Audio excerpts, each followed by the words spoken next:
Class മാനേജരാ.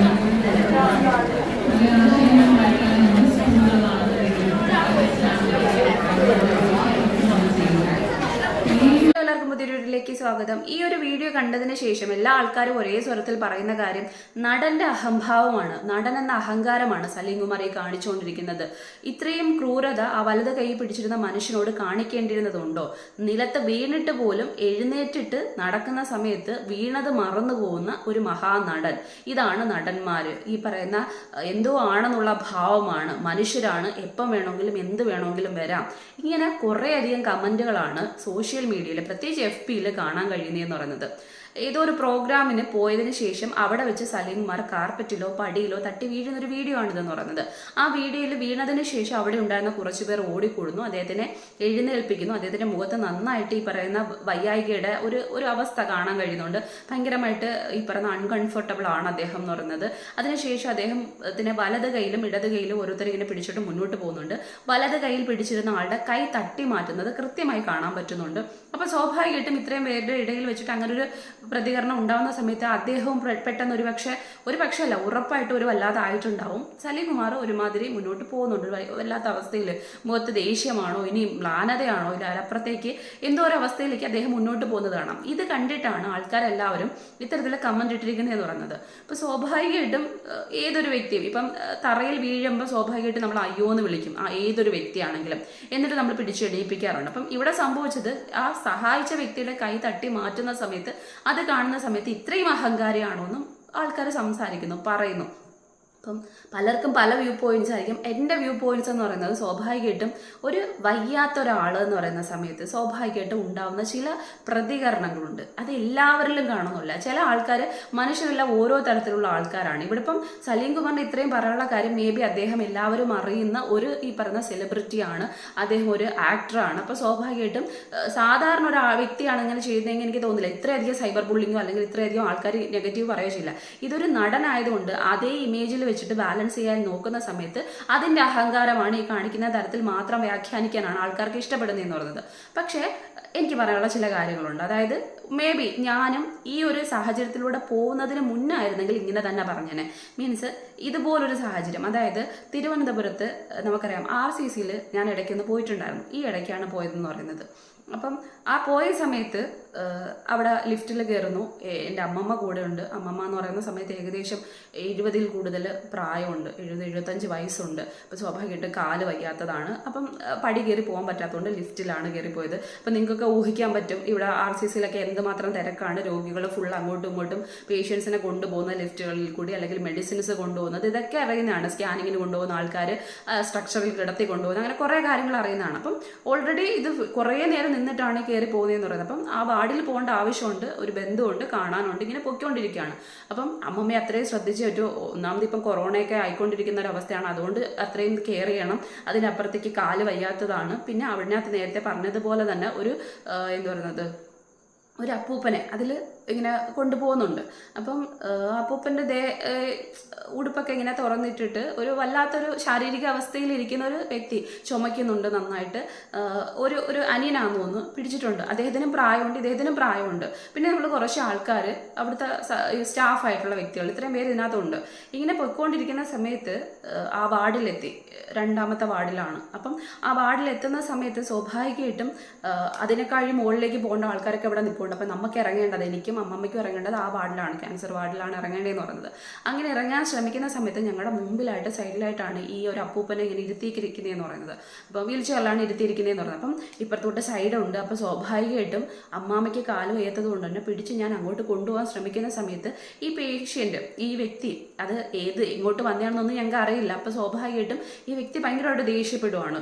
എന്ന് പറയുന്നത് അയാളെക്കാളും ഒരു പക്ഷേ ഏജ്ഡ് ആണ് എൻ്റെ അമ്മാമ്മ എന്ന് പറയുന്നത്. അപ്പം പറയുകയാണ്, എൻ്റെ കണ്ണ് കണ്ടൂടെ നിങ്ങൾക്ക്, ഞങ്ങൾ ഇറങ്ങാൻ നിൽക്കുന്നതല്ലേ, ഞാൻ പോയാൽ മതി. ഇങ്ങനെ ഭയങ്കരമായിട്ട് ഓവറായിട്ട് ഭയങ്കരമായിട്ട് ഷൗട്ട് ചെയ്യുകയാണ്. അപ്പോൾ എല്ലാവരും ഇങ്ങനെ നോക്കുന്നുണ്ട്. ഞാൻ ഇയാളെ നോക്കി നിന്നിട്ടുണ്ട്, ഇതെന്ത് ഇങ്ങനത്തെ സ്വഭാവം എന്ന് പറയുക തന്നെ ചെയ്തു. അപ്പോൾ സ്വാഭാവികമായിട്ടും അമ്മാമ്മയ്ക്ക് അത് ഫീൽ ആവും, കാരണം അമ്മാമ്മയ്ക്കും പ്രായമുണ്ട്, വയ്യാത്തതാണ്. അപ്പം ഞാനിങ്ങനെ നമ്മൾ പെട്ടെന്ന് സ്റ്റക്കായി പോകും ഇങ്ങനെയൊക്കെ കേൾക്കുന്ന സമയത്ത്. പെട്ടെന്ന് നമുക്ക് ഇറങ്ങേണ്ടതുണ്ട്, അതിനകത്ത് ബാക്കിയുള്ള ആൾക്കാരുണ്ട്, ഇവർക്ക് പോവേണ്ടതുണ്ട്. അങ്ങനെ ഇറങ്ങുന്നു. സ്വാഭാവികമായിട്ട് മുന്നോട്ട് പോകുന്നു. മുന്നോട്ട് പോയതിനു ശേഷം ഞങ്ങൾ ആ വാർഡിലേക്ക് പോയി ആ വ്യക്തിയെ, ബന്ധുവിനെ കണ്ടുകൊണ്ടിരിക്കുകയാണ്. അപ്പം കണ്ടുകൊണ്ടിരിക്കുന്നതിൻ്റെ ഇടയിൽ അവിടെ കുറേ പേരെ ഇങ്ങനെ കിടത്തിയിട്ടുണ്ട്. അപ്പം ഇവരുടെ കൂടെയൊക്കെ വന്നിട്ടുള്ള ആൾക്കാരുണ്ട്. അവരൊക്കെ ഈ പറയുന്ന കണക്ക് കുറേ നാളുകൊണ്ട് കിടക്കുന്നതുകൊണ്ടോ അല്ലെങ്കിൽ ആഴ്ചകളോട് കിടക്കുന്നതുകൊണ്ടോ കൂടെ നിൽക്കുന്നവർക്ക് ഉറപ്പായിട്ടും ബെഡൊന്നുമില്ലല്ലോ. അപ്പോൾ സ്വാഭാവികമായിട്ട് ഇപ്പുറത്ത് ഒഴിവുള്ള ഒരു സ്ഥലത്തേക്ക് മറ്റൊരു ഞങ്ങളുടെ ഓപ്പോസിറ്റ് സൈഡിലുള്ള ഒരു പേഷ്യൻറ്റിൻ്റെ ബന്ധു കിടക്കുന്നുണ്ട് ഒരു ബെഡിലേക്ക്. അപ്പം നോക്കുമ്പോൾ എന്താ അവിടെ ഷൗട്ട് ചെയ്ത ആ അപ്പൂപ്പൻ വരികയാണ്. ആ അപ്പൂപ്പനെ തള്ളിക്കൊണ്ട് മറ്റേ അങ്കിള് വരുന്നുണ്ട്. അങ്ങനെ വരുന്നു. അപ്പോൾ പ്രത്യേകിച്ച് ഷൗട്ട് ചെയ്തതുകൊണ്ട്, പ്രത്യേകിച്ച് എൻ്റെ അടുത്തല്ല അമ്മാമ്മയുടെ അടുത്താണ് അങ്ങനെ സംസാരിച്ചതെന്ന് പറഞ്ഞു. അപ്പം എനിക്ക് പെട്ടെന്ന് ഇത് ഹേർട്ടാവും, അല്ലെങ്കിൽ അപ്പോഴത്തേക്ക് ഫീൽ ചെയ്യും. എനിക്ക് എൻ്റെ അമ്മാമ്മനെ പറയുമ്പോൾ സ്വാഭാവികമായിട്ട് ദേഷ്യം വരും. അങ്ങനെ ഇങ്ങോട്ടാണല്ലോ വരുന്നതെന്നുള്ള രീതിക്ക് നോക്കിയപ്പോഴാണ് എനിക്ക് മനസ്സിലായത് അദ്ദേഹം ഒരു ക്യാൻസർ പേഷ്യൻ്റ് ആണ്. അപ്പോൾ ഡയാലിസിസും ബാക്കി കാര്യങ്ങളും എന്തോ കഴിഞ്ഞിട്ടാണ് അദ്ദേഹം വരുന്നതെന്ന് പറയുന്നത്. അപ്പം അതിൻ്റെ ദേഷ്യമാണ് അദ്ദേഹം കാണിച്ചുകൊണ്ടിരിക്കുന്നതെന്ന് പറയുന്നത്. ഇങ്ങനെ വരുന്നു. നേരത്തെ ഞാൻ പറഞ്ഞത് ഇദ്ദേഹത്തിൻ്റെ ബെഡിലാണ് നേരത്തെ ഉള്ള പേഷ്യൻറ്റിൻ്റെ ബന്ധു കിടക്കുന്നതെന്ന് പറഞ്ഞു. അപ്പോൾ സ്വാഭാവികമായിട്ടും നമ്മൾ എന്താ ചെയ്യുന്നത്? അദ്ദേഹത്തിനെ തട്ടി വിളിച്ചിട്ടോ അല്ലെങ്കിൽ പറഞ്ഞിട്ടോ മാറി കിടക്കുക വന്നു എന്ന് പറയുകയാണ് ചെയ്യുന്നത്.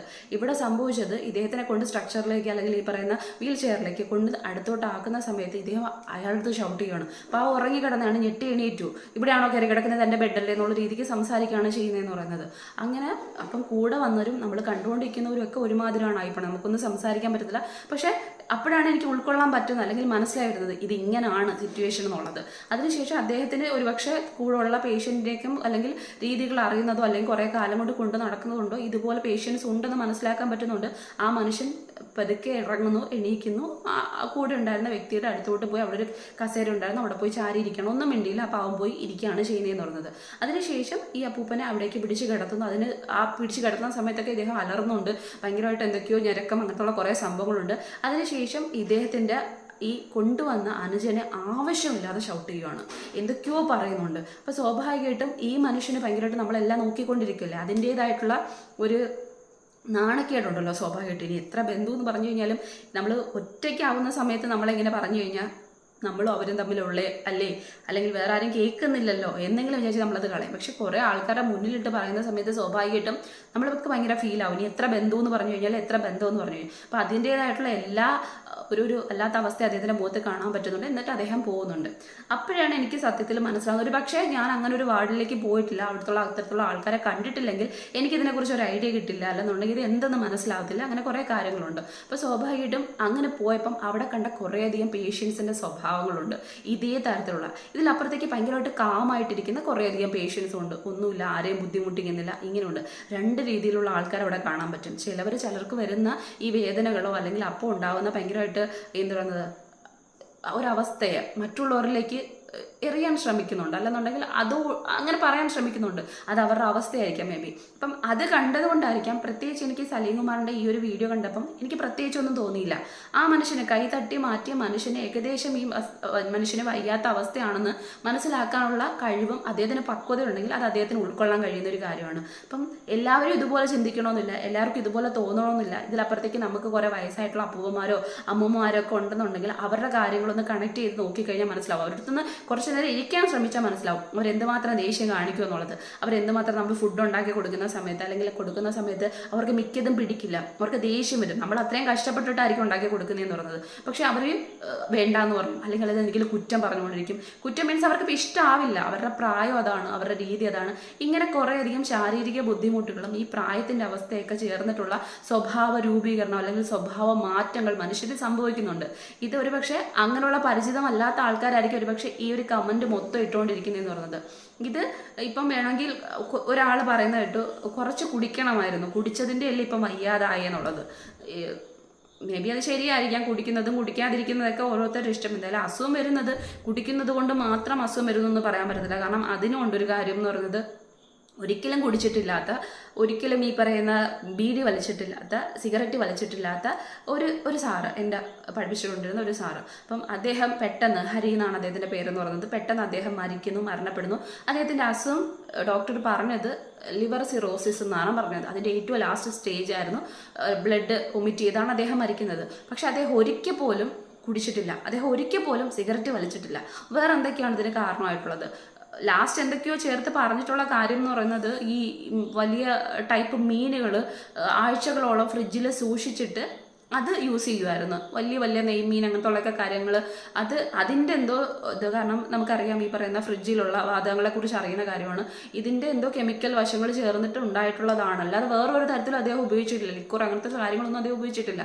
അപ്പം അസുഖം വരുന്നതും വരാതിരിക്കുന്നതും നമ്മൾ ചെയ്തിട്ടോ ചെയ്യാതിരുന്നിട്ടോ അങ്ങനൊന്നും പറയാൻ പറ്റില്ല. ആർക്ക് വേണമെങ്കിലും ഇപ്പോഴത്തെ സിറ്റുവേഷൻ അനുസരിച്ച് വായുവിലൂടെ പോലും നമ്മൾ അറിയാതെ നമ്മളിലേക്ക് പകരുന്ന എത്രയോ രോഗങ്ങളുണ്ട്. നമ്മൾ മനഃപൂർവ്വം അത്രയും നമ്മൾ മാസ്ക് പോലും വെച്ചിട്ട് പോയിട്ട് പോലും പലപ്പോഴും നമുക്ക് പനി വന്നിട്ടില്ലേ. അപ്പം അതുപോലെ കുറേ സിറ്റുവേഷൻസ് ഉണ്ട്. ഇവിടെ അദ്ദേഹത്തിന് ഒരു ആക്ടർ എന്നുള്ള ഒരു രീതിയിൽ നിന്ന് മാറ്റി നിർത്തിക്കൊണ്ട് ഒരു സാധാരണ മനുഷ്യൻ വീണപ്പം ഇത്രയും പൊതുസമൂഹത്തിന് മുന്നിൽ വീഴുന്ന സമയത്ത് ഉണ്ടാകുന്ന ഒരു ഇളിഫ്യതയുണ്ട്. അതിലപ്പുറത്തേക്ക് നമുക്കറിയാലോ, ഏതൊരു വ്യക്തിക്കും നമുക്കൊരു ചമ്മൽ ഉണ്ടാവും, ആ സമയത്ത് ഉണ്ടാവും. അതിലപ്പുറത്തേക്ക് ശാരീരികമായിട്ടുള്ള ബുദ്ധിമുട്ടുള്ള ഒരു വ്യക്തിയാണെന്നുണ്ടെങ്കിൽ അതിൻ്റെതായിട്ടുള്ള വേദന ഉറപ്പായിട്ടും അങ്ങനെ ഇടിച്ചു വീഴുന്ന സമയത്ത് ഉണ്ടാവും.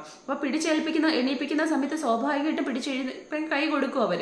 ആ കൊടുത്തതിന് ശേഷമായിരിക്കും മേ ബി ഈ പറഞ്ഞ എല്ലുകൾക്ക് വേദനയുള്ള പലതരത്തിലുള്ള അസുഖങ്ങളുണ്ട്. വയസ്സായി വരുന്നതനുസരിച്ച് പല കാലത്ത് ഈ പറയുന്ന വൈറ്റമിൻസിൻ്റെ ഡെഫിഷ്യൻസി ഉണ്ടാവാറുണ്ട്. പലതരത്തിലുള്ള എല്ലുകൾക്കുള്ള മാരകമായിട്ടുള്ള അസുഖങ്ങളുണ്ട്. ഇങ്ങനെ കുറേ കാര്യങ്ങളുണ്ട്. കയ്യിലൊന്ന് തൊട്ട് കഴിഞ്ഞാൽ പോലും വേദന ഉണ്ടാകുന്ന എത്രയോ തരത്തിലുള്ള രോഗങ്ങളുണ്ട്. അപ്പം ചിലപ്പോൾ മേ ബി പിടിച്ച സമയത്ത് കൈ നൊന്നിട്ടുണ്ടാവും, അല്ലെങ്കിൽ അതിൻ്റേതായുള്ള ശാരീരികമായിട്ടുള്ള ബുദ്ധിമുട്ടുണ്ടാവും, നാണക്കേടിൻ്റെതായിട്ടുള്ള പ്രതികരണമാവാം.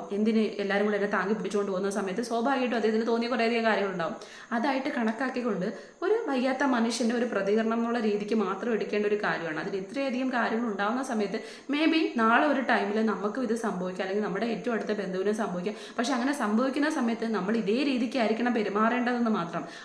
അല്ലാതെ കഴുകിനെ പോലെ വലിച്ചീറാൻ നിന്ന് നമ്മുടെ സ്വന്തം ബന്ധുവിനെ പോലും ഇതുപോലെ പെരുമാറുന്ന ഒരു വ്യക്തിയാണെന്നുണ്ടെങ്കിൽ നാട്ടുകാർക്ക് ഇതൊക്കെ തന്നെ ആയിരിക്കും കാണിക്കുന്നത്. അപ്പം ഞാൻ പറഞ്ഞു, ഇത് എൻ്റെ വ്യൂ പോയിൻ്റാണ്.